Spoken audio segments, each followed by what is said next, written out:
I would like to invite Xavier Janas in his capacity as president of IOAPA, and IOAPA is the International Olympic Academy of Participant Association, to welcome you all to this timely and important conversation. Xavier has been serving in this role since July 2025, and his tenure runs until June 2027. But I'll let Xavier tell you a bit more about IOAPA and the reason that we're here today. Xavier, over to you. Thank you. Hello, everyone. Welcome to this webinar. We have 5 different continents represented today. As president of the International Olympic Academy Participant Association, it is my great pleasure to welcome you all to this important webinar organized in partnership with IOAPA and IGNITX. The goal of IOA is to enhance the role of the National Olympic Academies worldwide and their relation with their respective NOCs. IOA have also many sessions for youth, educator, delegate, director.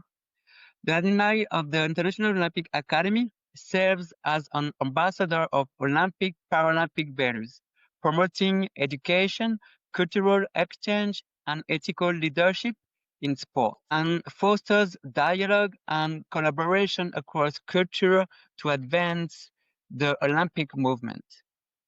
IGNITX is an international team of passionate games experts providing specialized consultancy services in combination with active and integrated support of project delivery. IGNITX works with 2 main focus streams: event management and safeguarding in sports. For both of these streams, they deliver consultancy, operations, and education services, including turnkey solutions. We are very excited for this partnership as IGNITX can bring expert knowledge and support to IOAPA's vision and mission. Today, we get together under the same safeguarding in sport, a theme that resonates deeply with all of us who believe that sport must remain a safe, inclusive, and accountable space for every individual. Whether athlete, coach, official, or volunteer, everyone deserves protection, respect, and dignity within the sporting community. The Olympic and Paralympic values remind us that excellence, friendship, respect, and equality can only thrive when the foundation of safeguarding is solid. The webinar offers us the chance not only to learn, but also to reflect on how we as a global community can reinforce that foundation together. Thank you all for joining us. Let us open our heart, our mind, and our collective energy to make sport safer for all.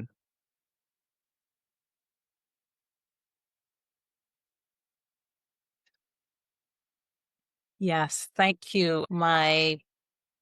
I want to say wonderfully said, President Xavier, and thank you for setting the tone and reminding us why safeguarding remains at the heart of sport integrity. And I think the partnership and collaboration between IOAPA and IGNITE is one that would ignite the flame under everyone across the globe as to the importance of safeguarding. As someone myself involved in regional sports government in the Caribbean and athlete development in this region, I'm particularly energized by the discussion and the direction it can go, because safeguarding isn't just about policies or protocols, it's about people. And I think it's about creating sporting environments where everybody should feel safe, respected, and empowered to thrive. In the Caribbean itself, we've been gradually embracing the concept of safe sport. Although the progress across our organization's 30-plus islands, each with its own culture, its own language, and sporting reality, it's a bit, I want to say, slow, but we've had some strong examples that have come true.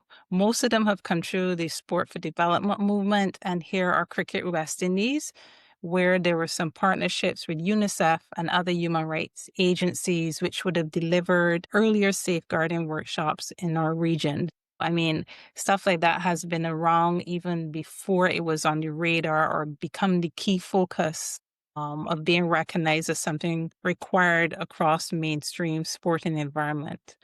And most recently, some progress we had, the IOC would have offered a safeguarding officer and sports certificate.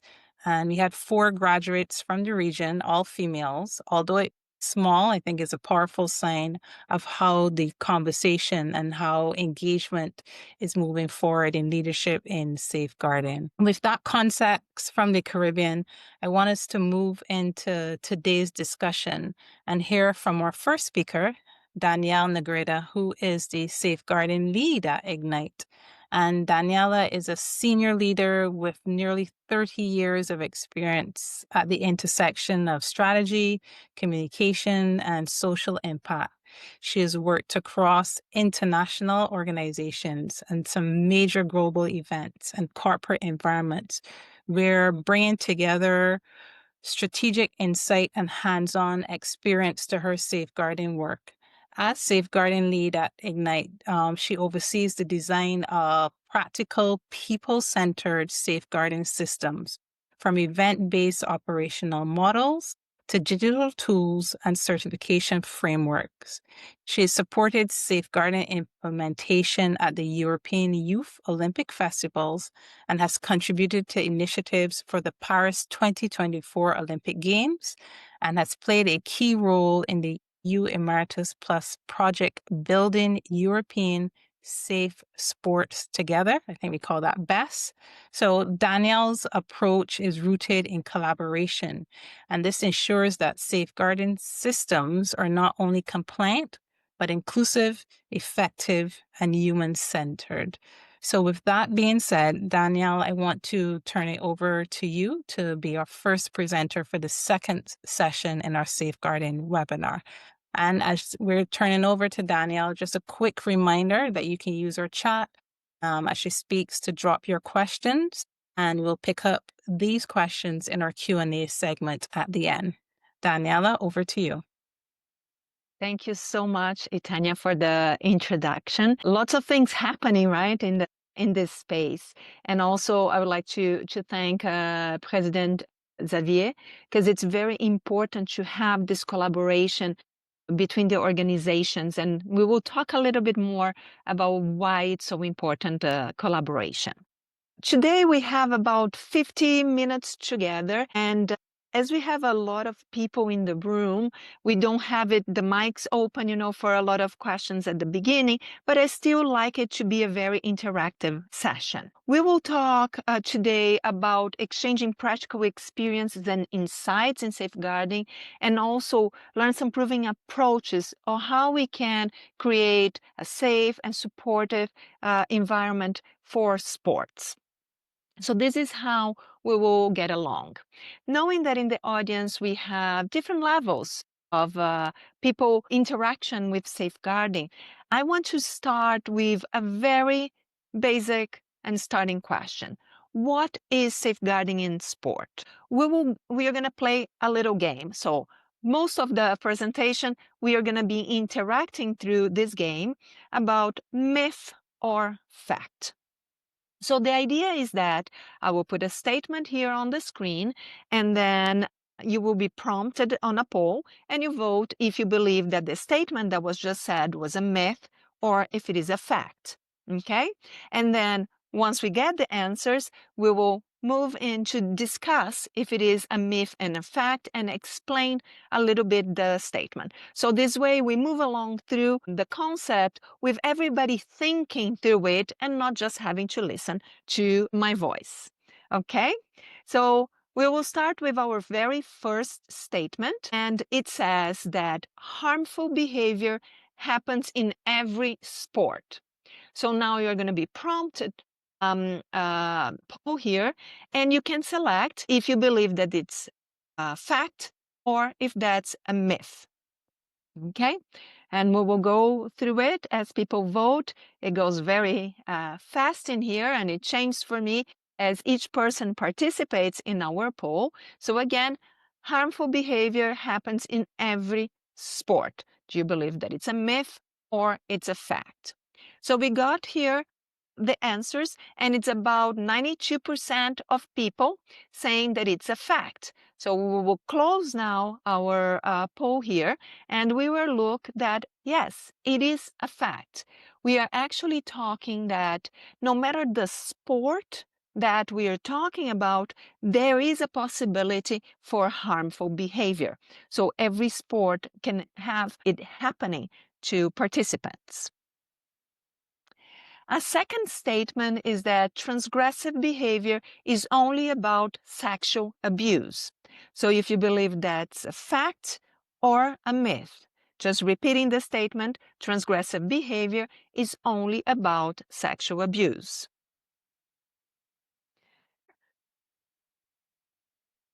Good. So we've got 80% of people saying that transgressive behavior, it's a myth that transgressive behavior is only about sexual abuse. So exactly, it is a myth. Why is that? When we talk about safeguarding, when we talk about transgressive behavior, we need to look at it in a much broader spectrum. So we are talking absolutely about sexual transgression, but we also have the psychological aspect as well as the physical transgression that it's happening. And those harmful behaviors, they can be harassment and abuse, as is the first thing that comes to mind, but it can also be neglect, exploitation, it can be defamation, discrimination, bullying, all of those behaviors that can harm somebody, that transgress, the social acceptable line, they are considered transgressive behaviors, and they fall under this safeguarding umbrella. So it's very important for us to, when we start discussing safeguarding, have this broader view of what we are talking about. It's not only about sexual transgression. I will go to the next statement. It says a safe sport is only relevant for sports perceived as physically risky. Let me know if you believe that that's a myth or a fact.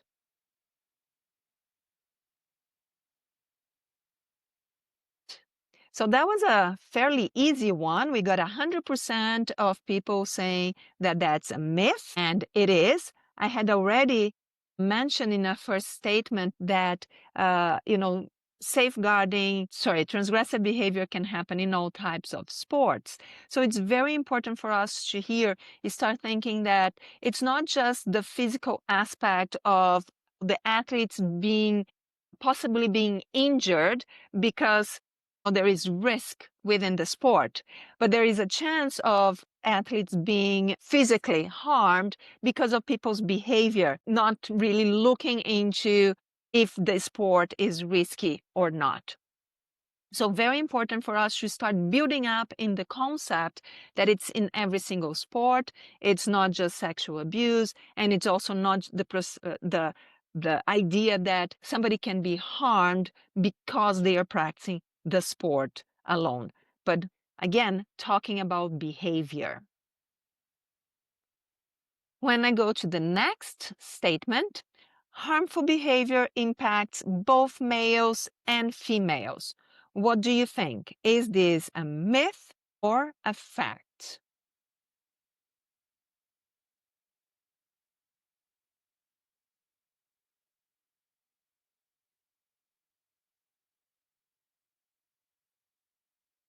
Okay, answers came in, and we have 100% of people saying that it is a fact. Let's end the poll here and look. Yes, it is a fact. So we are moving away from this concept. It's a sexual harassment that only impact women. Actually, male athletes sometimes experience even higher rates of forms of abuse, including sexual abuse. So the studies are showing that yes, it is in every sport, it is more than sexual abuse, and it does impact both male and female athletes, right, in the case of this study, but also in all areas. Next statement. Coaches are the primary perpetrators. Myth or fact?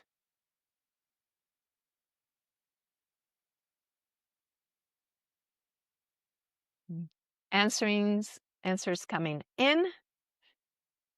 And quite interesting how it's moving, you know, from one side to the other. There are lots of different opinions in this one. And now people leaning further towards a myth, with almost 70% of the respondents saying that it's a myth that coaches are the primary perpetrators. And yes, it is a myth. We talk about abuse many times coming from peers, even more so than by coaches. We see that peer athletes are responsible for 45% of sexual violence cases in organized sports. Again, these are all studies that have been done and start demonstrating to us how big, diverse, you know, the type of impact, and that we need to start, again, broadening our understanding on safeguarding, because it's not just, again, about risky sports. It's not just about females. It's not just about sexual abuse. And also, it's not just about the hierarchical power that coaches have towards athletes. We have to talk about also the peer-to-peer aspect of it. And there are many different examples that we can give here. I'd like to stop here and talk a little bit about the examples. So most common one is, for instance, the bullying that happens amongst the athletes. But we can't forget that it can also come from an athlete towards, for instance, a coach. Right? And I'll give a little bit more of examples as we go along the presentation, but start considering this. Start thinking about how it's not just the hierarchy of coaches inflicting transgressive behavior towards an athlete. Another one is that all transgressive behavior are as severe and deserving of concern. So no matter what the type of transgressive behavior we are talking about, we are saying that they are just considered as important as the other. So please vote if you believe this is a myth or a fact.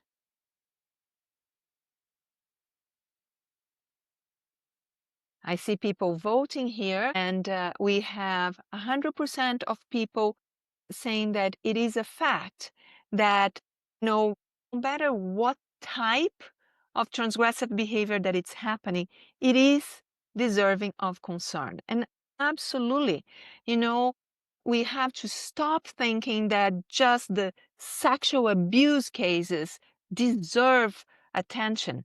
That's not the reality, right, in sport. A couple of other statements here, and then we will talk a little bit more. Some transgressive behavior is acceptable if it leads to victory. So it doesn't matter what's done. If we get a medal, it's worth the transgressive behavior. Let's see what you think about it. And again, a lot of answers coming in, moving the scale from one side to the other. And we have about it increased a little bit, about 88% of the respondents saying that it is a myth.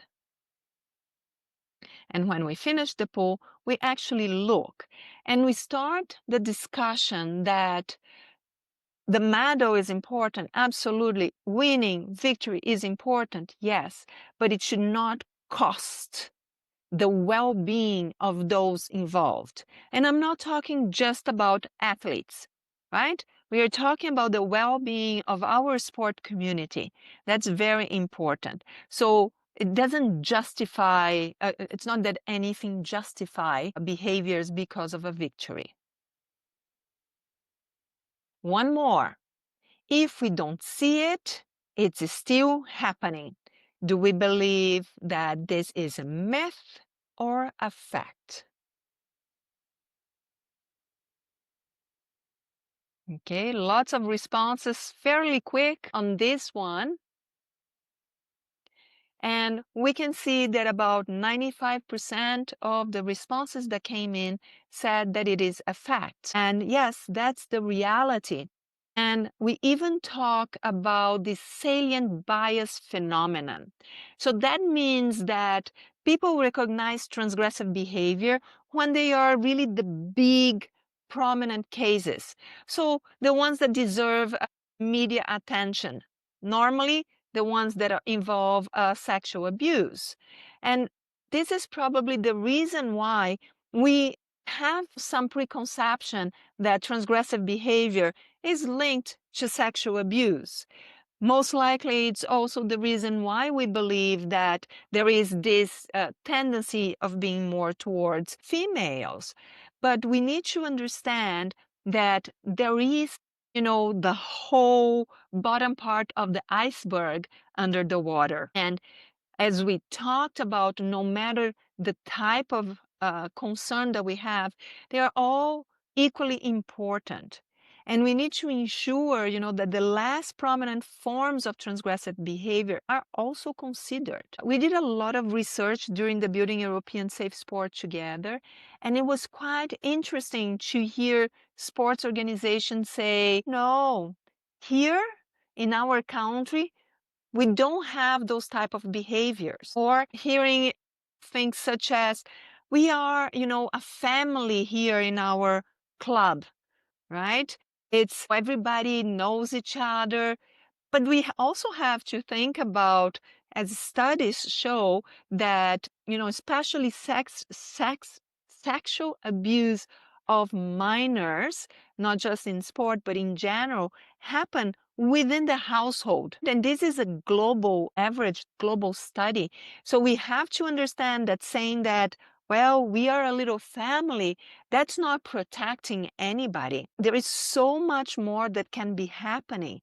It's very hard for us to identify, for instance, psychological forms of transgression. We also have to see cultural interpretations.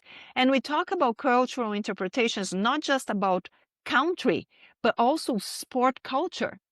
What's accepted, for instance, in a sport where you have physical contact is very different than from another one that you don't have physical contact. An example, right? Taekwondo, during, the combat, you have a kick in the head, correct? Anybody from Taekwondo, please correct me here. Now let's get on my sport, volleyball.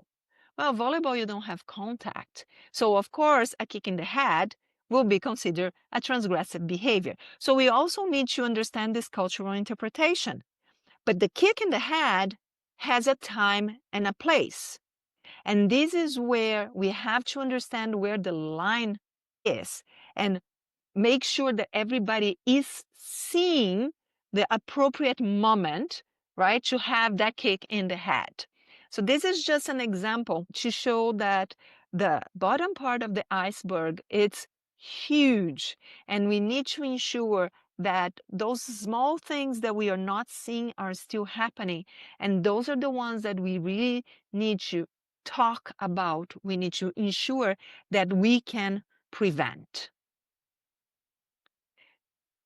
Moving to my next and last myth or fact for us to talk to is a universal understanding and terminology is possible. Is this a myth or a fact? Let's see what people think. Do you believe that it's possible to find an understanding and terminology? And we are getting the answers here with the majority, about 90%, saying, oh, it's going down. About 85% of people answering our poll saying that it is a fact. And we do believe that it's a fact. We strongly believe that we can have a definition. Once we start broadening our conversation, just as we've done with the myth and or facts, we can start going towards a common understanding. First of all, we need to acknowledge that we have to work into definition and not into wording.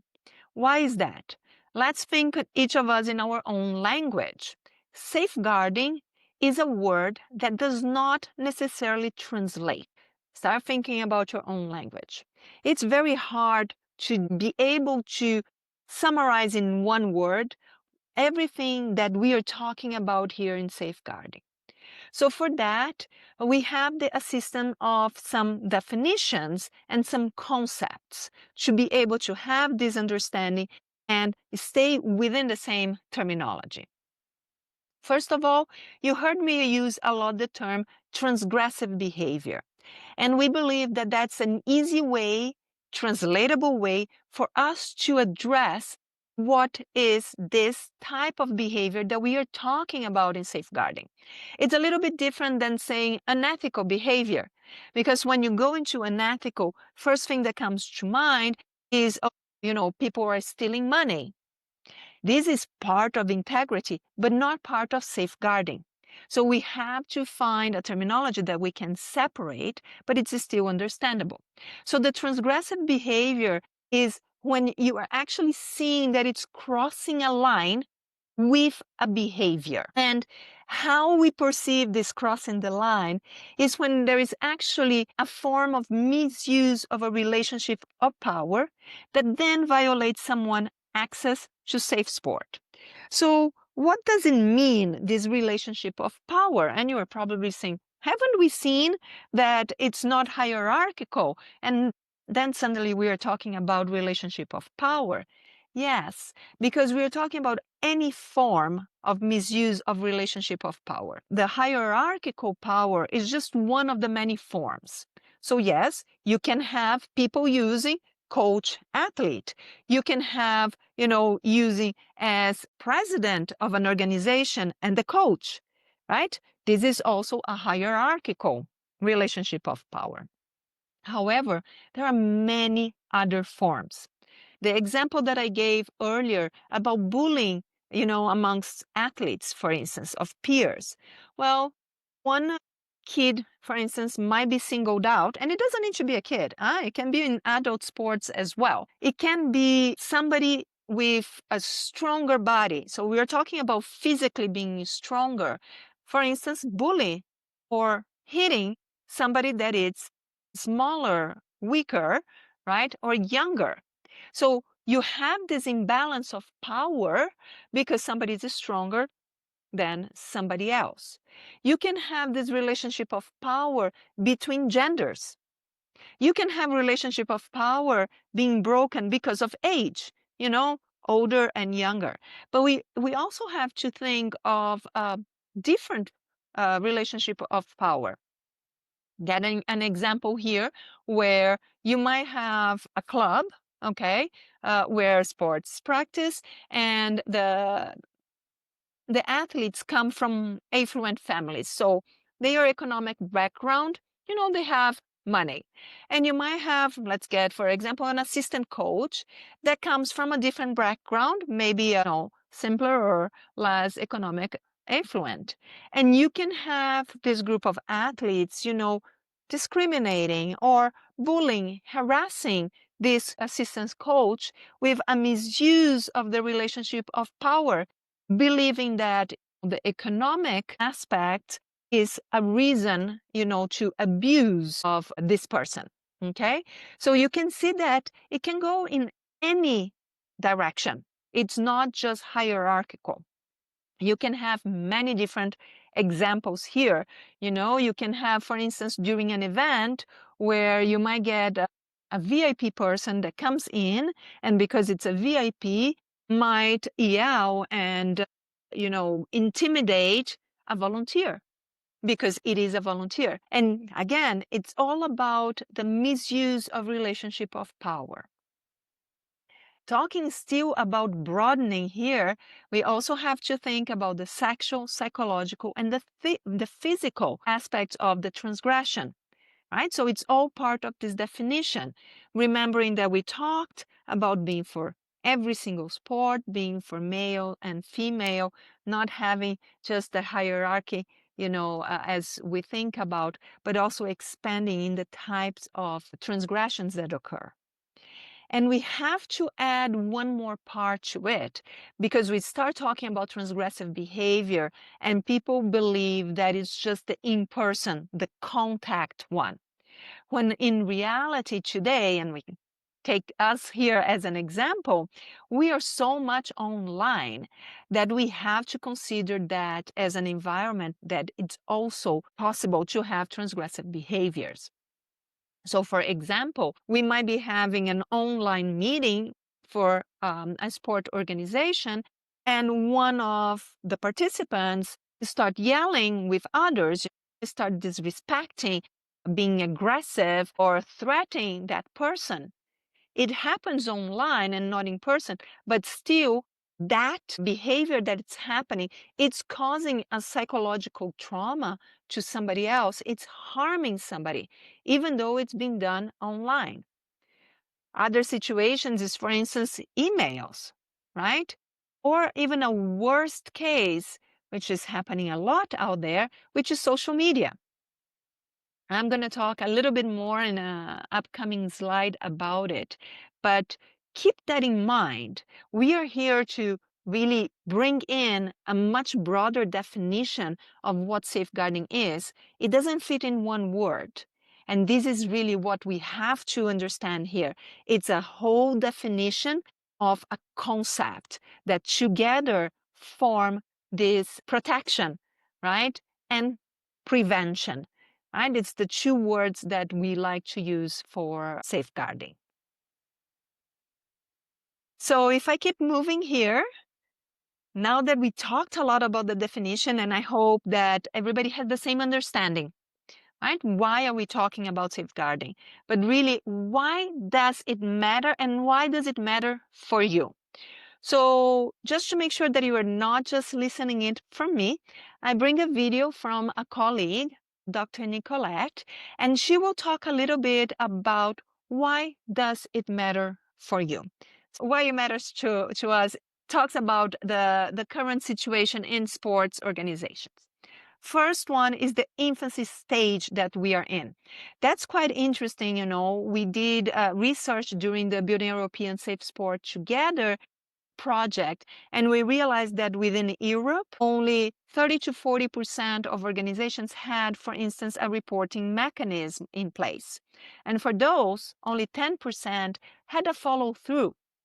And we have to look into it, that safeguarding is a topic that has been started to be discussed 4 to 5 years ago, you know, maybe a little bit before that, but it's now at the center stage of the conversations. You know, you're having this webinar as an opportunity. So it's in its infancy, and we need to work together to move that along. The second one is that everything that is in its infancy, there is a lack of funds. There is so much that needs to be done, but it's still not the full understanding of its importance. So we understand that as the years go by, we hope that more and more funds will be allocated to ensure this prevention and protection of the world of sport. Again, because of the infancy stage, there is a diversity of frameworks today. It's different from, if we make a comparison on the integrity side, it's different from anti-doping. Anti-doping started all the way back, and it was the same case, right? It started a little bit with lack of funds, infancy stage, little by little, a diverse framework, and then suddenly it was understood that you need to have an overarching framework, an overarching regulation, something, for instance, like we have today, the WADA, so the World Anti-Doping Agency, that is the governing body that sets the tone for that. We don't have that today still for safeguarding. So that creates still a little bit of difficulty in implementation. We talked about online behavior, and not only we are using so much more the online environment, but also we have to perceive that there is a huge increase in the past few years of betting sites. And betting involves financial gains and losses, which means that it's an open field for a lot of transgressive behavior towards athletes if they lose, for instance, and somebody lose money because of them. And there is today already a company specialized in online transgressive behavior protection, very well regarded in the UK, highly recommended to do so because it is impacting psychologically people. And because you are protected, from the screen on other side of the world, people believe that they can say whatever they want, and it's not the reality. And they believe that they are protected for anonymity and those kind of things, and don't realize the damage that they end up causing, especially athletes, with their online behavior. And one last point here, and then we will hear from Dr. Nicolette. It's about a positive side where we see an increase in the presence of safeguarding officers, or as we hear, welfare officers or guardians, right? Depending on the sport that it exists out there. However, there is still a little bit of an unclear role and responsibilities. What do those officers or guardians should be doing? Should be intervening? Should they be reporting? Really, there is a little bit more work that needs to be done in order to clarify expectations and ensure that the people that are doing it, it's trained properly to do that specific role. So this is a little bit of the current situation of the sports organizations, and really the reason why, right, we are here and it matters is because all of us are within the sport community as sport managers. So we need to have this clear understanding of the situation so we can address and change it. So now we are going to hear from Dr. Nicolette. I am Nicolette Schipper van Veldhoven.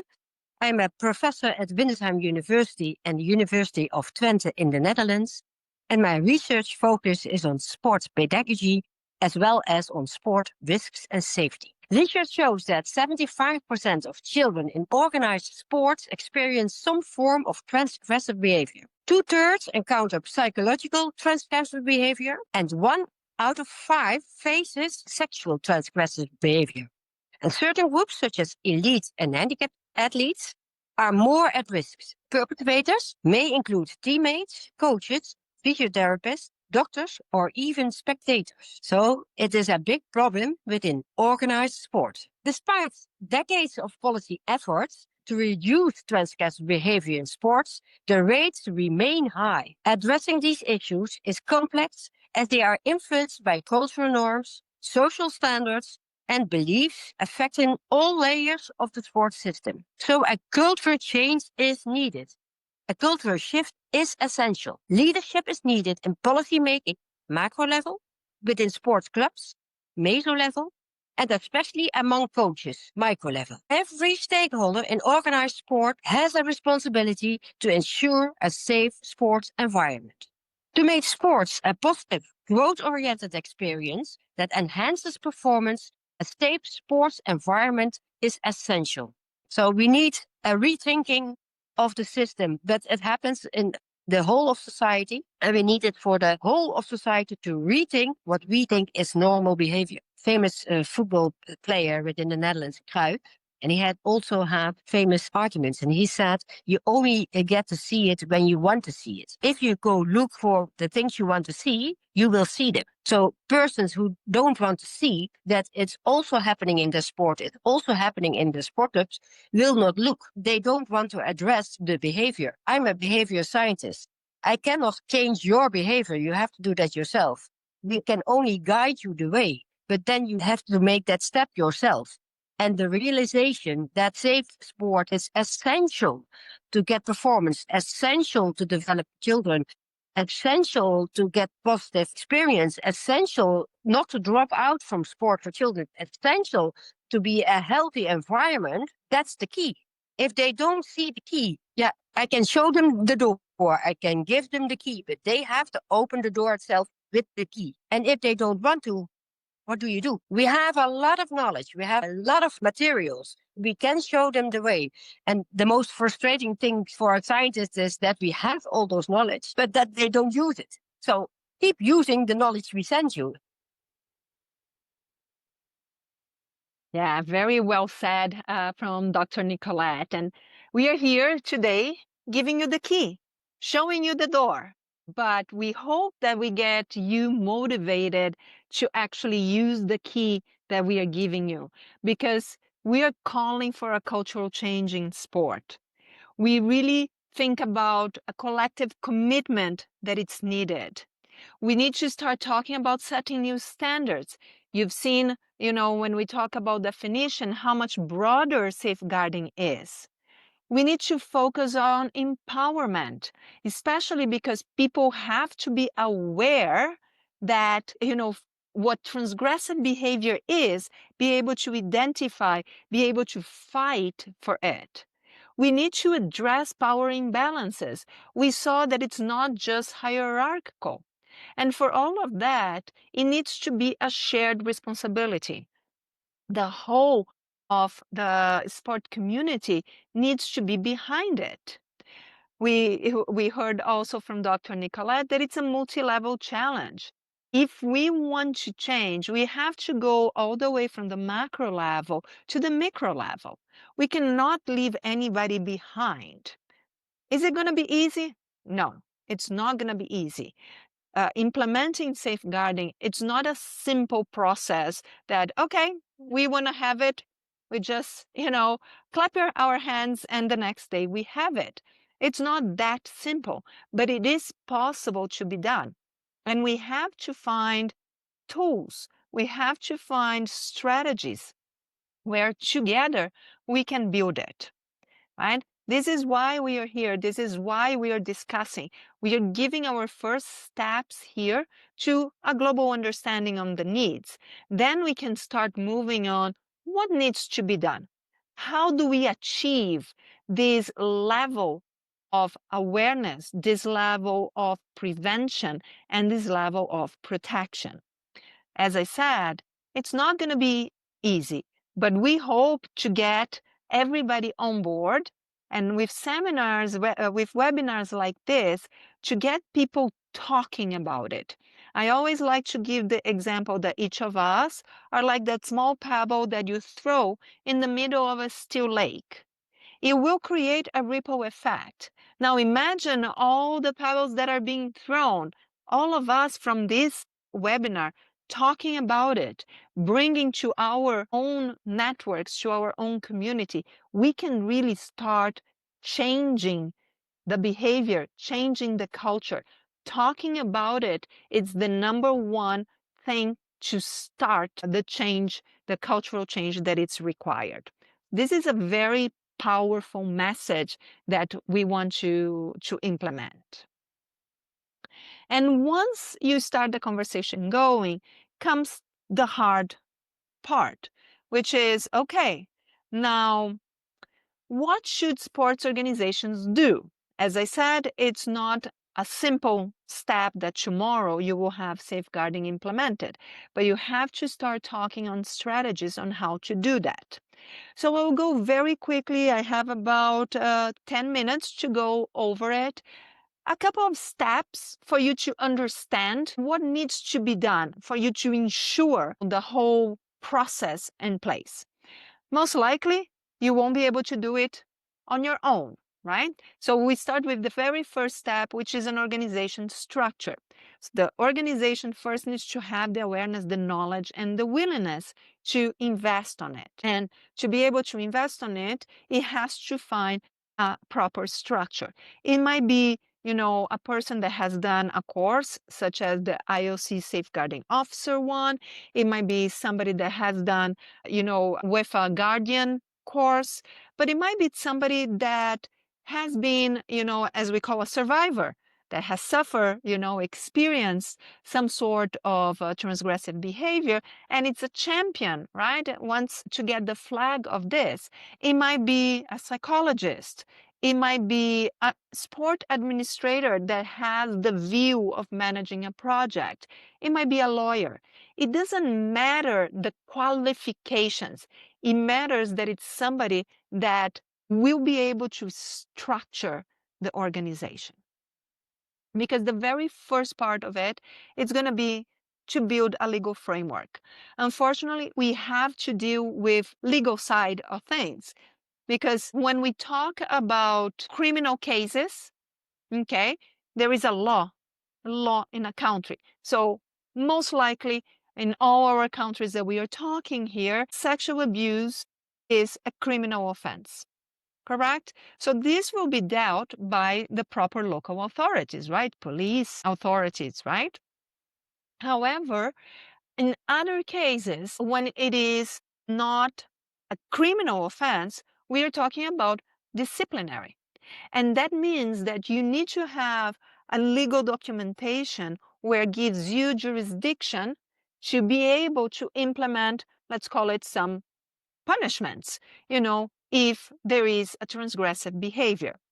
I gave an example this morning, and the group was like, wow, that was quite interesting to think of this way. So I'm going to give the same example here. When you have, for instance, football matches in South America, we know that there is a problem today with discrimination, right?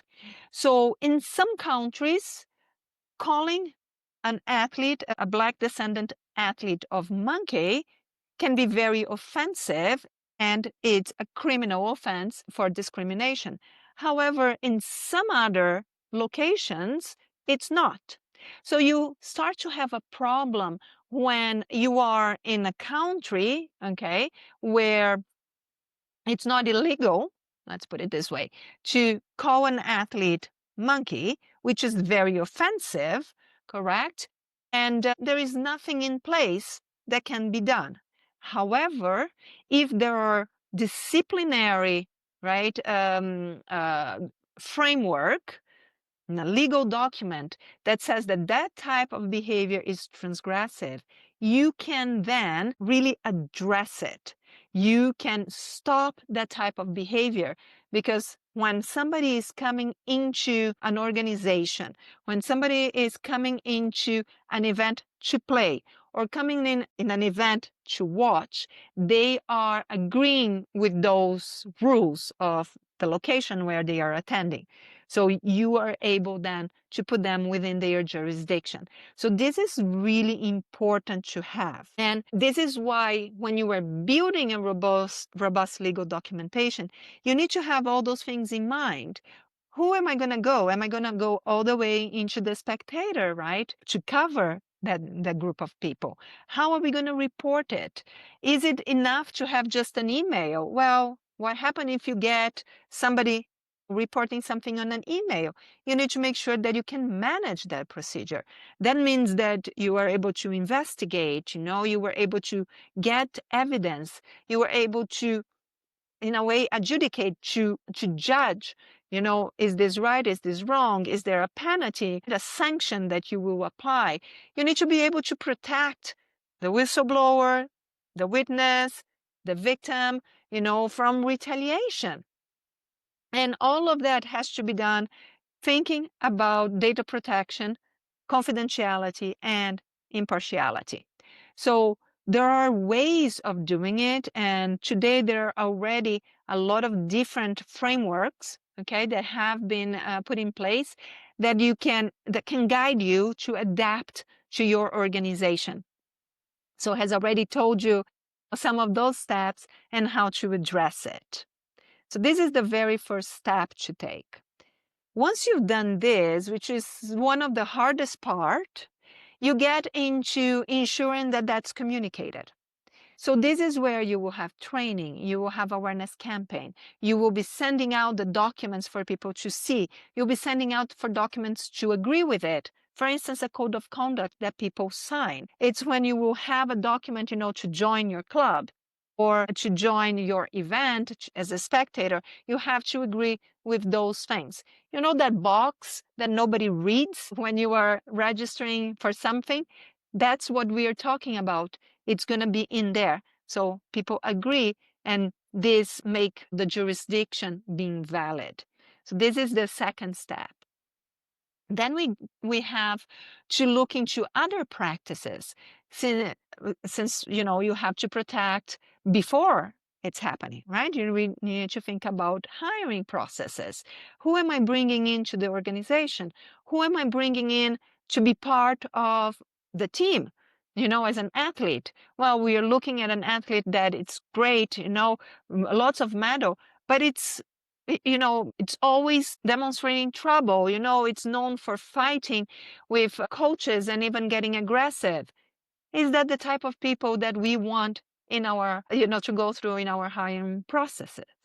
We also cannot forget about members association. So if you are from an NOC as a governing body, you will have national federations, that in a way have a relation with you.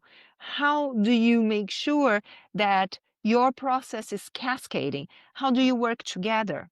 And you also cannot forget about contractors, those that will provide services to you, because not everybody is under your organization. Sometimes those are left out. So it's a very important step to take. Once you have all of this kind of defined, you have to implement. You need to make sure that you put into practice. If you have a report, that the report is going through all the motions of a case management. And it doesn't stop there, right? Normally, when you are talking about a process, you have to ensure that you are maintaining, that you are controlling. So you see what you've done. How can we do better? What needs to be changed? There are new regulations that are coming into play. You have to adapt, for instance, your legal framework. How do you refresh your training? So you can see that it's not that hard, but there are a lot of small details that you have to do. And you take one at a time and you progress through it. And through communities, you can build up, so you start to have more and more the process in place that you are creating, as we said, prevention and a protection for all the sport community, not just athletes, but for everybody involved. And one last thing for me to say, I believe I still have about 5 minutes to do so very quickly, is that people, when they start talking about it, they will see an increase in cases. And I imagine that everybody that is in here has practiced sport in their lives, right? So what means is that if you now, with the knowledge that we pass to you, just think back and say, I think I experienced transgressive behavior when I was practicing sport in my youth. Or, well, last week when I was playing football with my friends, this happened. That is a transgressive behavior. Or you might even say, oh my God, I am the one that actually had an act, behaved transgressively towards somebody, right? So the awareness will create cases, and it's normal within any process, because people were doing things the way they are because they are not aware that it's, a problem, that it's not acceptable. Once you start talking about it, things will pop up. But those are very quick and easily to eliminate them. And then you are left with, organism that it's much safer. However, it doesn't eliminate the process, right? If it eliminated the process, we wouldn't have jail, right? Because people are still commit crimes out there, even though they know that it's illegal. So it's the same case here. But you see a diminishment considerably because people then are aware of what they are doing is not right and aware that there are consequences. So it goes back into changing the culture. It's not just changing the culture to talk about it, but also changing the culture on how we behave. So this was the message that I wanted to give everybody. I'll pass it back to Ytannia. I'll be here. If you have questions, please put on the chat, and we will answer if we have time at the end. Otherwise, I'll make sure to respond to everybody. Thank you so much. Wow, really amazing, Daniela. Thank you for those insightful perspectives. And more than anything, your practical steps that will help us chart the pathway for the cultural change that's needed in sport as safeguarding continues to evolve. And I particularly appreciated your facts and myths segment, and a lot of people participated because it really highlighted the diverse language and understanding of safe sport and how it can be different across contexts and cultures. So thank you very much for that interactive session. Also in the chat, we have more information on the Building European Safe Sport Together project, if you want to have a look at that. And I know I saw earlier from Brazil, Anna asked a question about spectators, and you answered that in your presentation. So that's awesome. Anna, I hope that that answered your question that you would have posed earlier as it speaks to spectators in safe sport. So Daniela, once again, thank you. Continuing this second session with our community of sharing and learning, I want to introduce our next speaker who brings the athlete's voice into the safeguarding conversation. And for most of us who are in sport, that's where safeguarding first came about, safeguarding our athlete. And this athlete and their perspective is one grounded in a lived experience and a lifelong commitment to integrity in sport. In this segment, a little bit different, I think I'll have a conversation about their journey in sport and how safeguarding has, or at times has not, really been a part of that journey.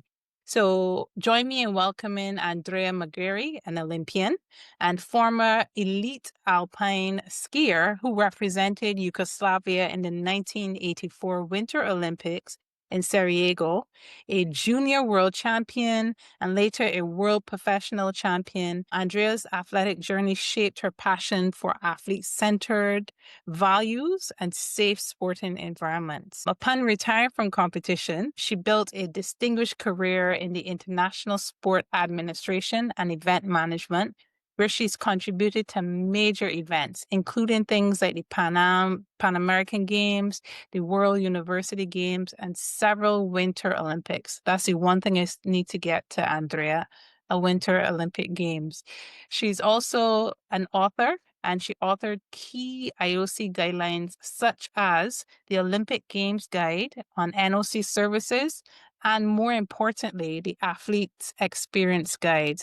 In her recent years, she's become a leading advocate for safeguarding, contributing to what we just spoke about, the Building European Safe Sport Together project and the 2.0 of that project, where she's advancing education, awareness, and most importantly, the integration of new technologies into safeguarding training across Europe.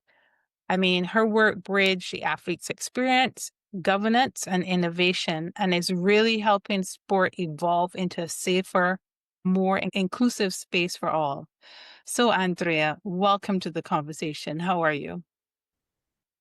Thank you very much for including me. I really love having conversations, and by seeing so many people from different spheres and countries and continents in this webinar, I think it would be fantastic to actually have conversations much more in depth with each one of them. In fact, I think we could come up with a lot of good ideas for how to improve the safeguarding in sport. But for today, I was thinking I would give a little bit of perspective from my own experience. It might touch on some that you have. I do not consider myself a safeguarding expert. I'd rather say I am, like you mentioned already, I'm an advocate. I'm passionate about safe sport. I think it is an area that still by far does not have enough understanding or focus throughout all different levels. That's my experience from the macro to micro level. And so I thought maybe I would just start with, first of all, with my experience as an athlete, which actually goes really far back by to the 1980s. No, that's perfect. Perfect. I want you to take us way back. And way back then, kind of looking back as your career, which was expansive and amazing, by the way, as an elite athlete and certainly an Olympian, which is the pinnacle of every athlete career where they want to get. What was the environment like in terms of safeguarding in that era when you were an elite athlete at the top of your game?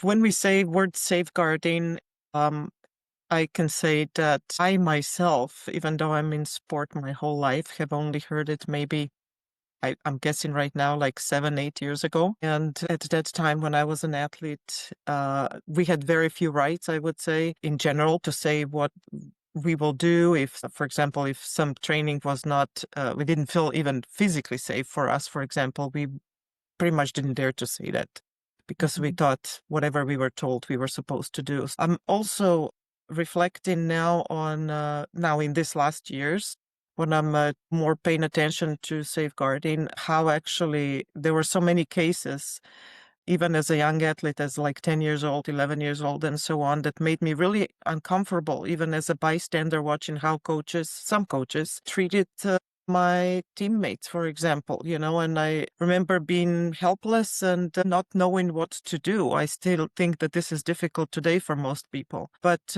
I also felt occasions when I felt excluded from the rest of the teammates, or even coaches sometimes. The dynamics within a team can be quite uncomfortable occasionally. And I know that we didn't have anybody to go to, and often you felt like you probably deserved it or you didn't have a say.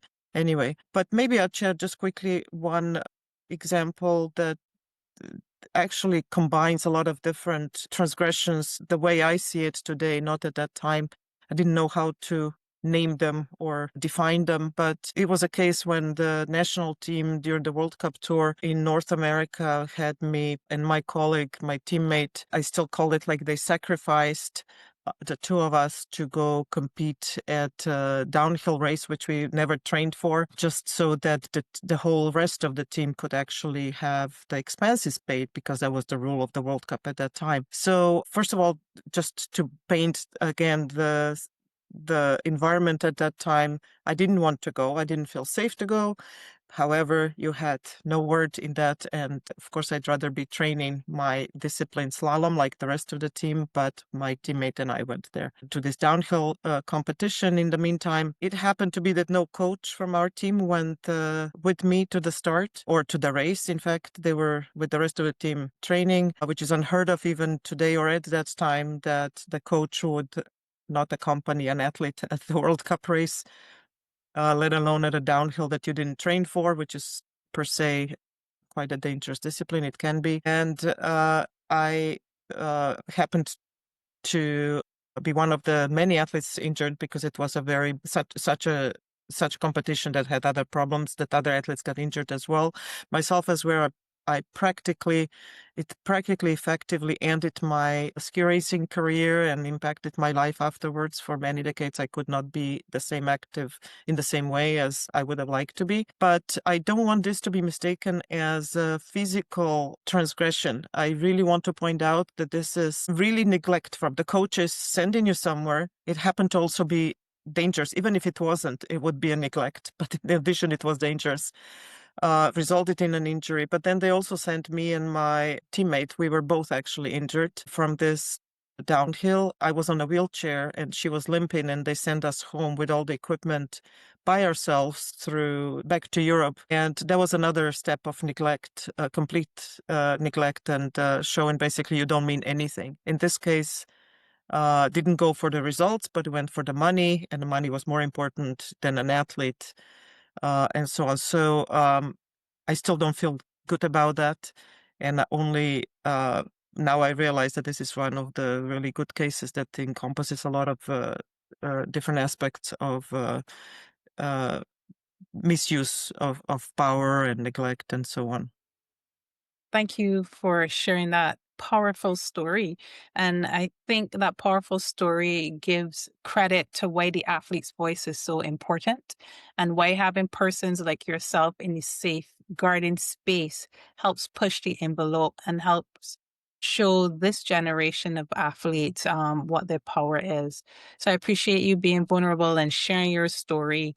So just thinking about your transition now, your athletic days are over and you've begin working with a sport organization and event management, which is something interesting that you've got into. How was safeguarding approached at that time as well, now that you've transitioned from athlete to organization administration? Was it a part of the conversation? I have been working on the organization of the Olympic Games, for example, almost 30 years now. And only in the past Olympic Winter Games, which was in 2018 in Pyeongchang, safeguarding kind of started trickling in, but there was, from the organizing committee, zero effort.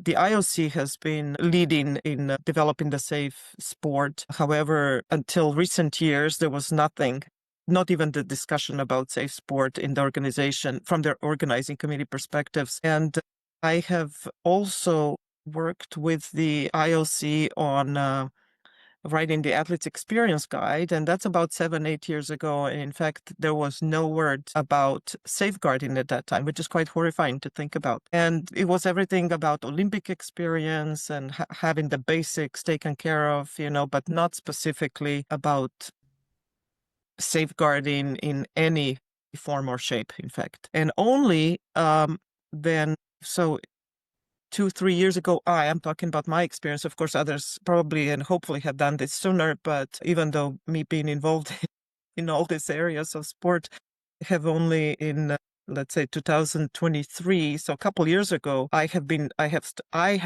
decided to include safeguarding into some documents, in any document that I could, in fact, whether it was IOC Games Preparation Guide for the National Olympic Committees, and then also the Chef de Mission manuals and so on. So it's even for me, to have an opportunity to include this in the critical documents the way I see it, it didn't happen until a couple of years ago, 2-3 years ago. So Wow. new still.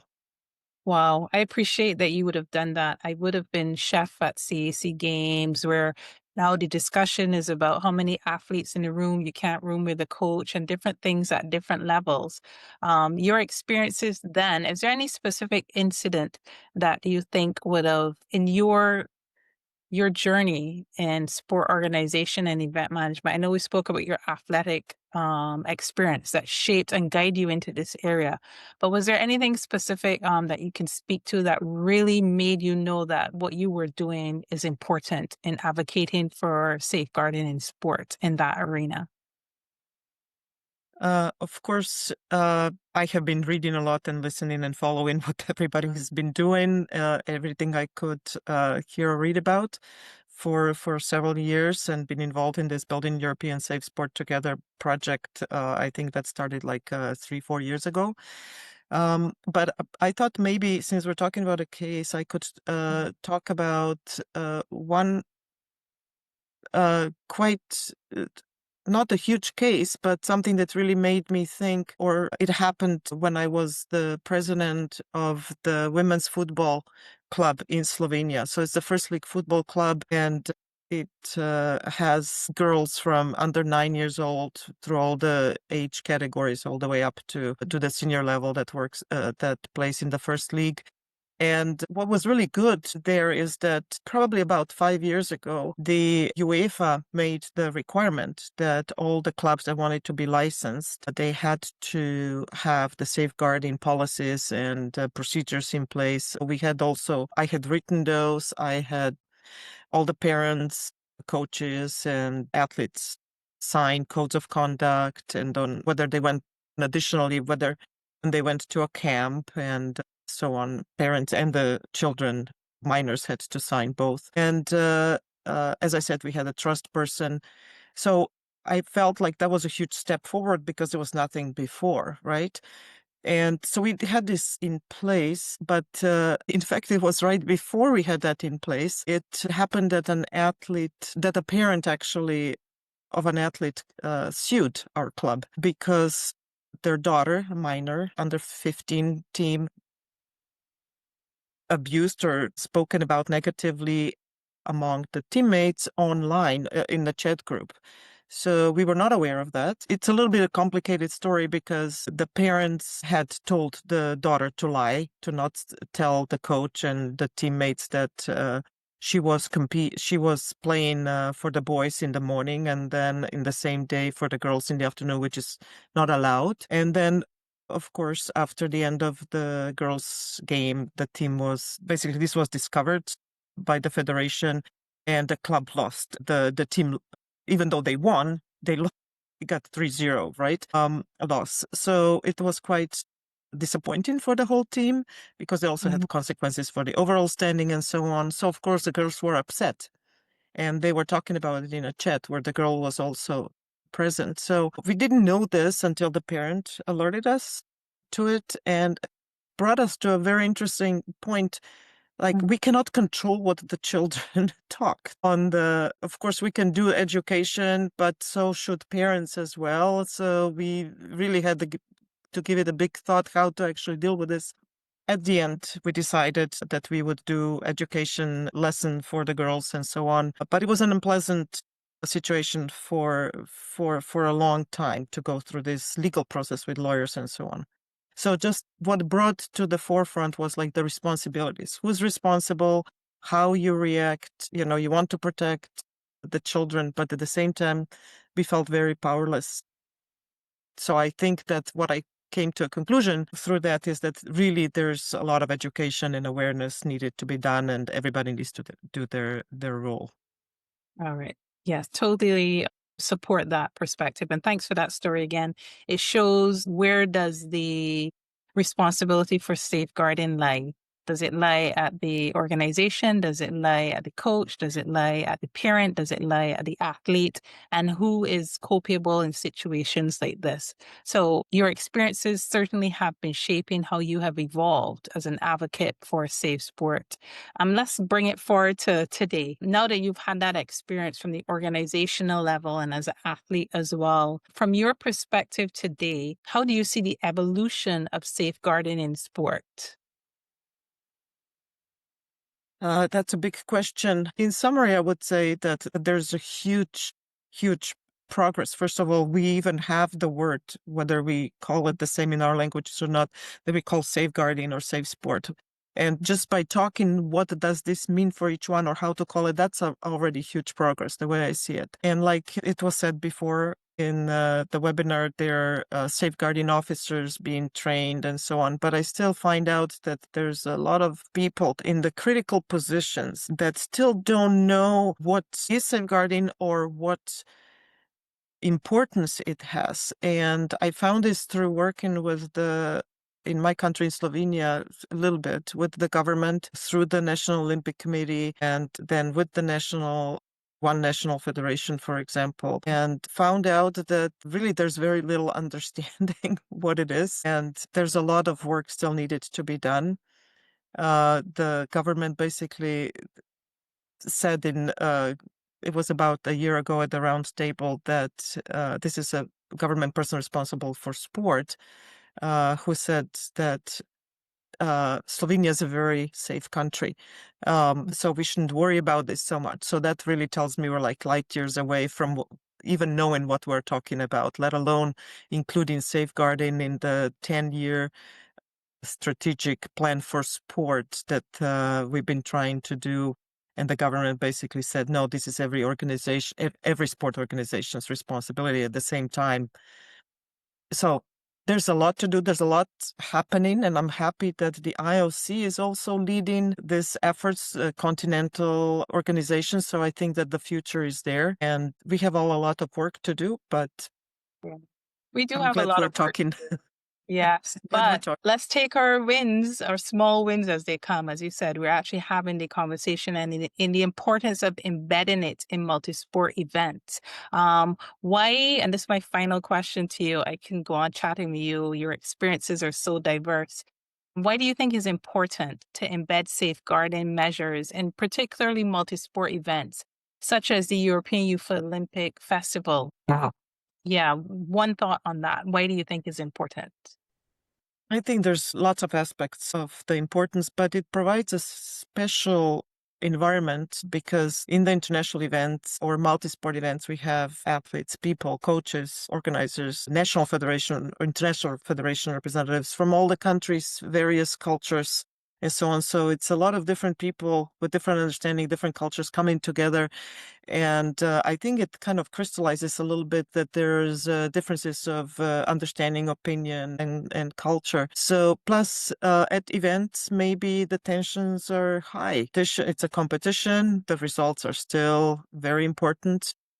and often, unfortunately, more important than the well-being of athletes or others. In fact, that's another big point. Need to protect and make aware and involve everybody in the safeguarding efforts, whether they're staff, volunteers, contractors, like you mentioned before, but not just athletes, even though, for example, as the EYOF or European Youth Olympic Festival has a special additional component, which is that includes young athletes. So between 14 and 18 years old. So that's yet another responsibility that, in fact, brought up recently when we worked with IGNITE, with the organizers for 2025 winter in Bakuriani and now in Skopje a couple months ago, that it's really challenging to figure out the responsibilities. Is it truly the chef de mission that's responsible for everybody? Where does the parents' role come in, and so on? So it's quite important to have processes in place. That would be my summary. That's your summary. Yeah. Like, you can't give me one measure because there's so many and you can't see which one comes to the top because it's a lot, and embracing the conversation. So thank you for your input and thank you for your advocacy and continuing the much needed conversation. Thank you for your reflections. They were really inspiring, and from sad stories to the evolution of it now, and really reminds us how safeguarding connects so deeply to the athlete's experience in all spheres and the entourage that surrounds the athlete's experience. So we really appreciate that. Thank you for joining us this evening, Andrea. Moving on to our next speaker, it's someone that I actually had the privilege of knowing for quite some time. His name is Michael Kwiatkowski. And the first time I met him, I didn't know how to pronounce the name, and he gave me like a fun way to do it. And I affectionately call him Mike. His name is Michael, and I met him back in the Caribbean, back when he was on one of his many assignments across the globe. And even then, I felt his passion for athletes' rights and fair representation. It was quite unmistakable. So it's been inspiring to watch how that commitment has now evolved into his advocacy for safe, inclusive, and accountable sport. I'm going to use your full government name, Michael Thomas Kwiatkowski. He's a former national champion and multi-sport athlete who was recently inducted into the University of Ottawa Football Hall of Fame, and I played football. A graduate of the International Olympic Academy Master's Program, and he's held executive roles in both national and sport organizations, and he played a pivotal role in developing the Paralympic sport internationally. So Michael has been instrumental in advancing Indigenous rights initiatives and sport for development programs, something that's dear to my heart as well, that he would have contributed to in Barbados while he was here. He creates opportunities that promote inclusion, cultural respect, and community impact through sport. As a dedicated safe sport advocate, he focuses on safeguarding athletes and strengthening the important government frameworks to ensure that integrity, transparency, and ethical practice across sports systems worldwide. With such a career spanning competitive achievement, organizational leadership, and global sport development, and a stand-up guy all around, Michael he combines practical experiences and strategic insight to leverage sport as a powerful tool for equity, inclusion, and social change across communities around the world. I did say I met him in Barbados, so he has traversed the world doing what he loves. And today he promised me that he will deliver a real world case study from his home country, Canada, and that's what we need. Mike speaks straight from his heart with passion and purpose. So I'm going to turn it over to him. Welcome, Mike. Thank you so much, Ytannia. And amazing to see you again and work with you again. It's been an absolute pleasure. I think it was the Women's and Sports Commission we worked on in Barbados. Yeah, women's football to be precise. Yes. It was an outstanding experience, and still to this day, it was a life memories and experience, and still connected, working together now again. So I do greatly appreciate that. So I'm going to get to my point is these results from Canada, and also to make sure that I thank Ignite. These are results in Canada the engagement of years of guidance from IGNITE's programming and team members. And I'm grateful to IGNITE for that again, for helping this culture change. And it hasn't been easy, but there has been process. But I'm also going to be maybe a little blunt, but the realities is kind of how I come across.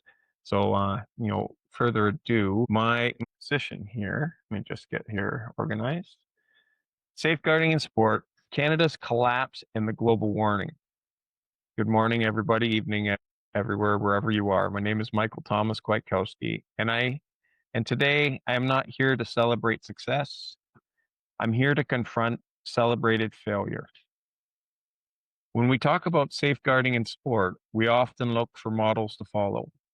But today, Canada, my own country, stands as a warning. Safeguarding is supposed to protect people, not systems. And yet, in Canada, we watched a system once praised for its ethics and inclusion collapse under its own ambition. Not because of ignorance, but because of choice.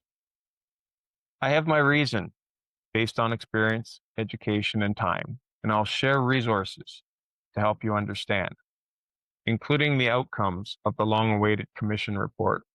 I believe that will be added to the side there. And feel free to go through all that process. There's just, it'll lead you along the journey of where this started and how it's going. This is not just Canada's story. It's a story every nation must hear.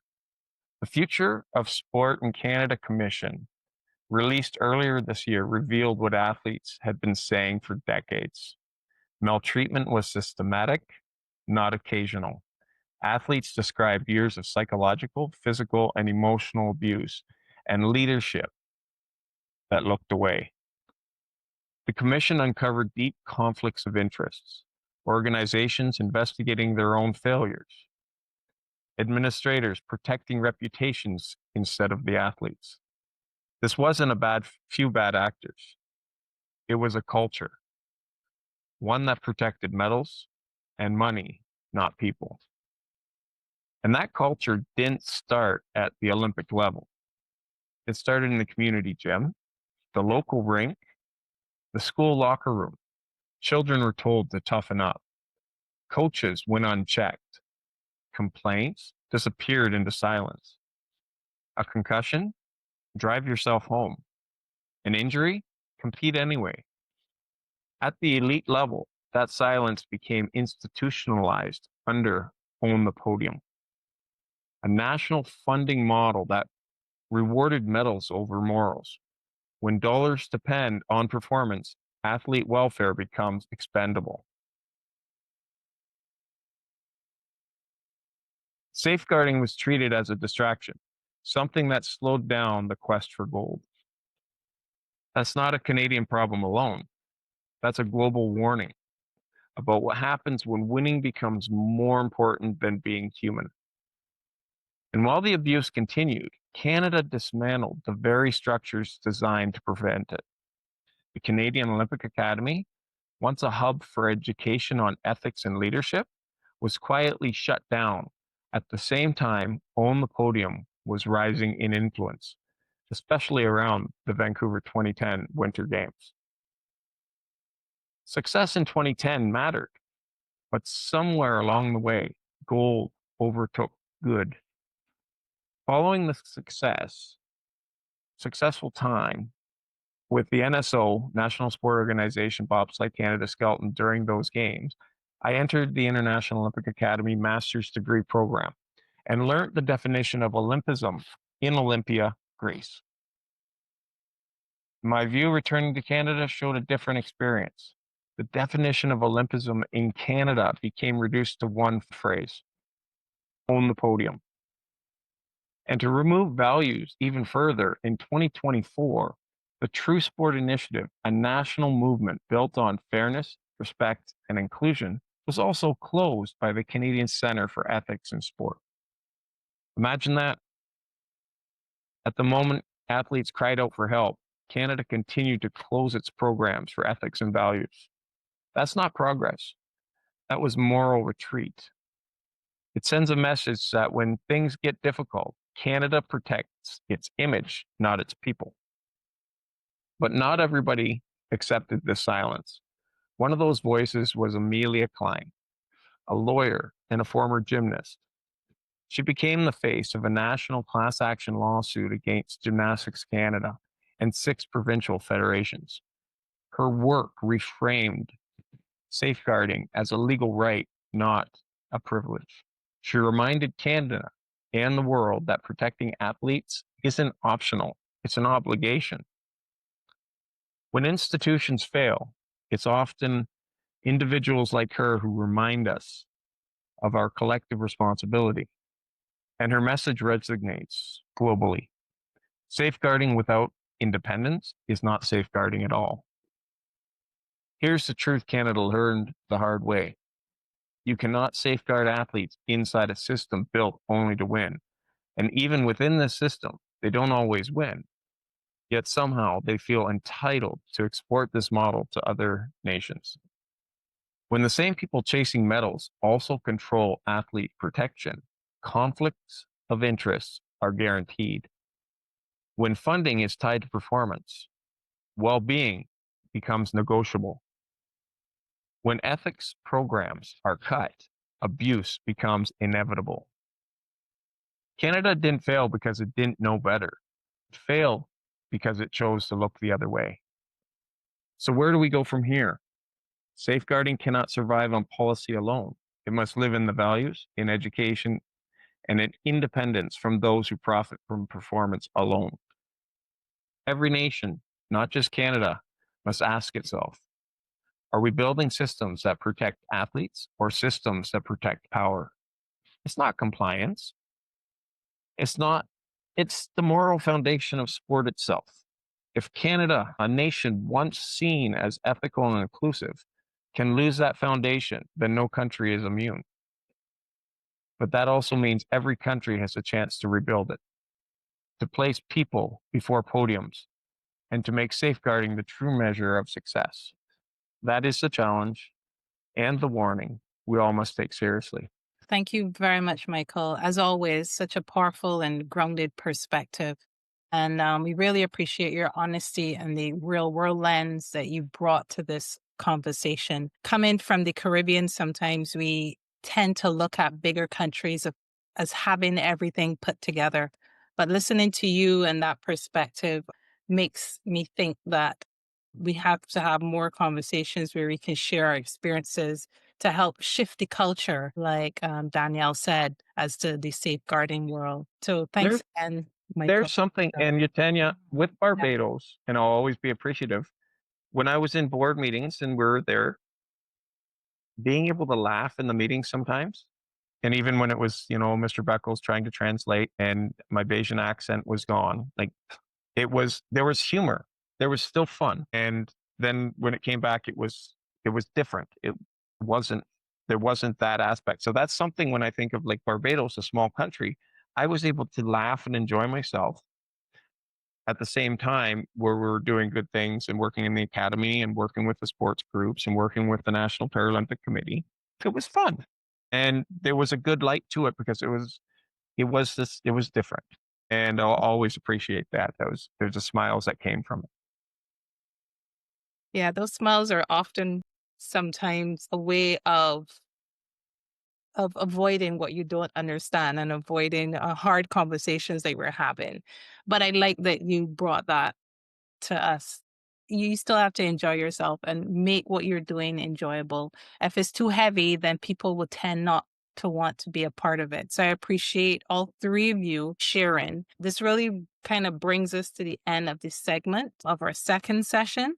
And we want to thank Ignite and the team for pulling it together. I want to say personally and collectively for the participants who are here, a thank you to our presenters. Daniela, for defining what safeguarding truly means, because I still think that we don't know or we assume, and outlining the pathway forward for that cultural shift that's really needed across all cultures. And we have, we think, persons from about 5 continents online today.